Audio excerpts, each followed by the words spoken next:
live at 4. Let's look at the store. And there's so much talk, right, about the new legendary coming to the game. That's right. You heard it here first. It is next legendary character is going to be DJ Mobile Lobot.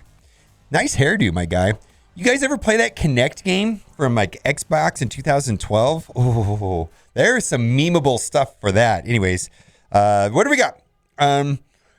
Let's just talk about it right here. I really like this clip right here. The Marvel Strike Force Awards from 2020. Over 100,000 views. Matt Sheet says, when we take a character and attach it to the legendary status, what does it say next? We know that we need to hit a high bar that the Marvel fans have come to expect and appreciate. Well, I don't know. I polled chat and I said Jubilee Legendary, and WTF hit 87% and 13% hit cool. Oh, I don't know. Did you hit that high bar? I don't know yet. Maybe he means the kit. We don't have the kit. Maybe the kit's going to be amazing. No, they're salmon. They're not pink. I see you guys talking about my shorts. They're salmon. Anyways, I don't have any thoughts about this, to be honest with you. Like this Jubilee thing, it's not that big of a deal, man. We'll see what happens. I hope I'm wrong about the Star Wars Galaxy of Heroes analogy made. That Jubilee is going to be the Darth Revan, and then they're going to get us with the Malik, which is going to be Nightcrawler or whatever that next character that they're not announcing. Check out the video up here in the top right-hand corner where I talk about all of that. And then lastly, Reminick sent me this. Jubilee is quite powerful. And there's a comment here about how Emma Frost described Jubilee as having untapped ability to detonate matter at a subatomic level, you know, as a nuclear fusion bomb. And you know, she was quite powerful. I think what a lot of people are telling me is that inside of the TV show, she was like getting herself into trouble and they had to save her quite a bit. Wasn't she like kind of like coming up and she hadn't been fully, blossomed yet? You know, she's kind of like the teenager. I don't know. Anyways, let's get to offer review. Okay, so this first thing right here. So for new players, this is a no-brainer because you get a bunch of shards. Now for veteran players like myself, what to expect if you get this for $5 is you're probably going to get about 100 purple gear pieces, and probably about 200K in gold. Someone in chat just a minute ago said that they got 360K gold out of this. And then, of course, there's a bunch of character shards, but these character shards are typically Ultimus food for the veteran players. I've bought this before. I think it's okay. Here's the thing is I don't need purple gear right now. I just don't. I'm not buying purple gear. Normally I had a high demand for purple gear and it was worth it for me, but I just don't need purple gear anymore. I'm good. I don't need any, but if you need purple gear, this is probably fine. Anyway, I'm going to move on. I'm not going to buy it because I'm also on a small spending strike after last week. I feel like I just spent too much through, Black Friday and Cyber Monday and all that stuff and Thanksgiving. Oof, White Queen offer. Okay, so there were a lot of things not in the blog post today. Where's Shuri? They bumped up Ebony Maw for 2 weeks from last Monday. So a week from this upcoming Monday is probably going to be Ebony Maw, or is it going to be Shuri? But they don't mention Shuri at all. And typically the order was Black Bolt, Shuri, Ebony Maw. One of the things that they also didn't talk about in the blog post today was the Orb Opening Event. But that's okay. Last year they didn't announce it till December 20th.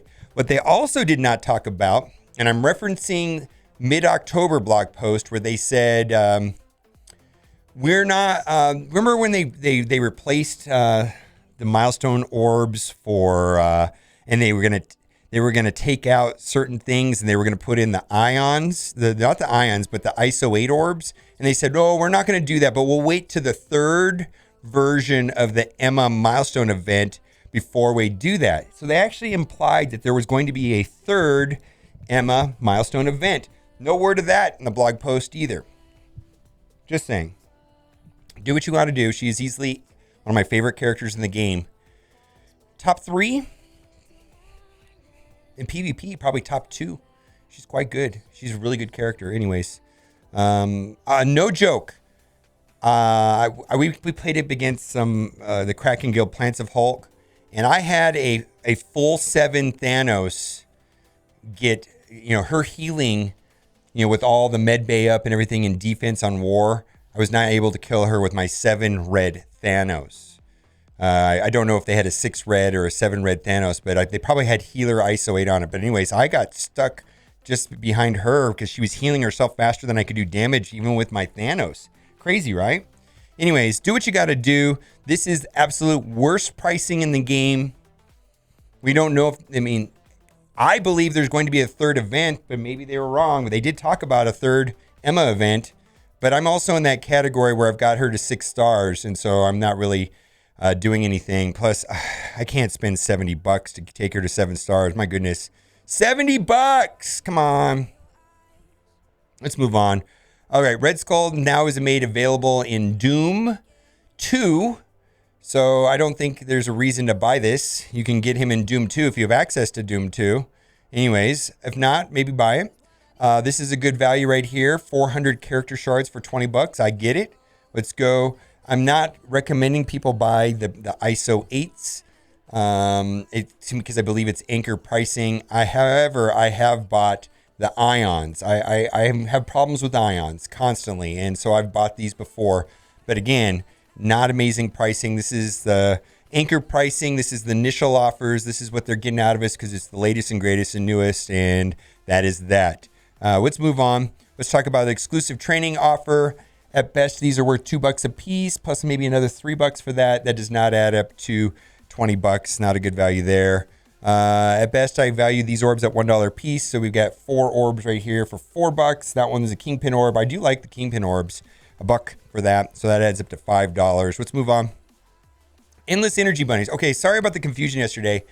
It looks like the event ran for 3 days and then it was off yesterday, the double XP event. But my understanding, according to the events tab, is that it started back again now.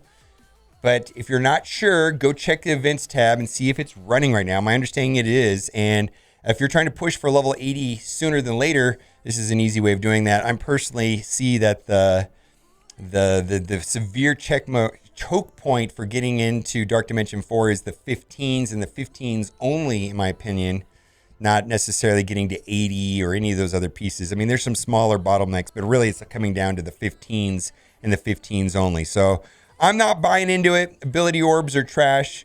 And if I spent $1 and I got an ability orb, that would be a disaster. Let's move on. War Consumable Bundle. Yeah, also not in the blog post. Anything about the Sim Blitz. Nothing about Battle Pass. Nothing about the new game mode, Real Time Arena, which is going to be like the restricted quick play, which you can play right now inside of the events tab. None of that. But anyways, the reason why I'm bringing that up is that when Sim Blitz comes out, I'm seeing that there's going to be no reason to ever buy this. Literally, just blitz your mind out with the Sim Blitz. Go through it real quick, and you should have Blitz currency. And, if you have to refresh the stores to get these back to max capacity at the beginning of the war, that's fine. Not going to be buying this anymore. Anyways, Ultimate Orb Frenzy. At best, these are worth $2 a piece, so $6 and another $6, $18 total. Does not add up to $25. We're going to skip over all this stuff. This stuff is always in the trash category. I'm not buying it. Let's go over to the free-to-play account. And I got to say that, yeah, they had Karnak offers and things like that. And that makes sense that Ebony Maw is coming about 10 days from now, but I'm not sure. They didn't spell it out exactly in the blog post. But, I would have thought that we would have had maybe something to unlock Shuri instead of the offers that we were getting yesterday's offer review. Let's go over that. Power Core Calendar.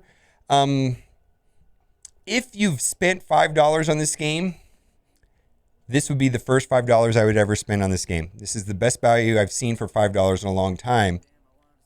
So I typically have to buy power cores, once a week, once every 2 weeks or something like that. And I spend $20 and I get about 1,500 power cores. So 3,000 power cores over 28 days for $5. What this is going to allow me to do is to refresh the supply store to find those 15s. Because that's probably the main way that people are getting them is where, and you can refresh it once for 50, or you can refresh it a second time for 50, so 100 cores, and then every 8 hours it resets. So you can actually look at the store for 300 cores, you can look at the store 9 times to get those 15s. Not a very efficient way of doing it, but that's kind of where it's locked. And for me, this $5 spent helps out that tremendously. Anyways, great value. That was an auto buy. This is probably one of the few A offers. I don't know if I would call it an A plus offer. This is one of the few A offers I've seen in this game in a minute. All right, fantastic. Extraordinary Energy Bundle again. If you're going for the get to 80 quickly, this is a great way of doing it right now. My understanding, like again, check the events tab, double XP currently running. Let's move on. We talked about that already. Ooh, Wakanda for never. All right. So Chaos Theory is probably the single most important monthly recurring event for promotion credits. And you can get to like the third tier without Shuri. And then to get to the final tier, you need Shuri and all of these guys at 7 gold stars. And the first time completion rewards are significant. And that is it's probably one of the best ways to get silver and gold promotion credits is the Chaos Theory Wakanda event. Do what you got to do. Mimic Master offer. Now, Taskmaster is going to be farmable when Doom 3 gets launched. I'm guessing that's going to happen on Tuesday when the patch drops, and he will be available in Doom 3. Not everybody can get to Doom 3. In my opinion, Taskmaster is one of the most fantastic PvP characters, and if PvP characters, I'm guessing that the PvP characters that I've been talking about, which is going to be like Zemo, Taskmaster, X-23, Emma, are going to be more important. I'm guessing they're going to be more important when the Battle Pass system gets launched because of the way that it was described in the October strike time. Battle Pass is going to be tied to that real-time PvP, which is going to be very similar to what's going on right now in that restricted quick play game mode that is in the events tab. Anyways, what I'm trying to say is this is a good deal. All those words for me to say this is a good deal. Yes, I bought this yesterday. It's a good deal. Anyways, let's move on. No, it's not a good deal. Although Hydra, I got to tell you, Zemo plus Red Skull in that restricted PvP mode, one of the teams I lose to by Zero, Xero, quite often by Zero. Big shout out to that guy. He always wipes me. He runs Zemo, Red Skull, and 3 Hydra minions, and he destroys everything. Because that's it right now in the restricted quick time is no legendaries. So there's some couple good Emma teams. You would think symbiotes would be okay, but actually it's all about speed. And that game mode, Zemo and Red Skull, really good. Anyways, let's move on. What else do we got? All right, these are all duplicate offers. I don't know if we have anything else. What do you think about Jubilee? I'm not really I'm kind of indifferent. I don't really know who she is, so I can't say. It kind of surprised me that they're bringing a legendary in of somebody that I'm not familiar with. But do you think this is an overreaction right here? 87% of the people scratching their heads, 13% of the people cool. Does that line up with what they said right here when they were talking about legendaries that they have to hit a high bar? Do you think a high bar was set with Jubilee? Does that meet your expectations? Or do you have to wait until to see the kit? Is the legendary status described by the kit and what the character can do? It's kind of that, in my opinion. I don't know. We'll see. All right, let me know what you think in the comment section. And as always, thanks for watching. Keep on gaming. Bye for now. Yeah, why not Iceman? Why not Iceman?